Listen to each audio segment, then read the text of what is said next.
আসসালামু আলাইকুম। Gadget all টাইমের পক্ষ থেকে আপনাদের মাঝে নিয়ে আসলাম নেক্সটুল একটি ছোট ফ্ল্যাশ লাইটের ভিডিও রিভিউ। অর্থাৎ এখন বাজে রাত 10টা প্রায়, অন্ধকার ঘুটঘুটে রাত। এই যে দেখাচ্ছি, অন্ধকার রাত একদম। গ্রামের মাঠের সামনে, বাগানের সামনে, পুকুরের সামনে এরকম একটা জায়গা। তো এখানে আমরা নেক্সটুলের একটা ফ্ল্যাশ লাইটের ভিডিও করব। এই দেখুন,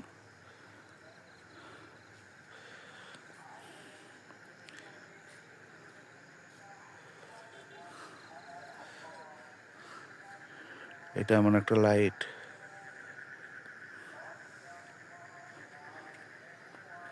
তিনটা মোড আছে: লো মোড, মিডিয়াম, হাই। কি দেখাচ্ছেন ভিউ?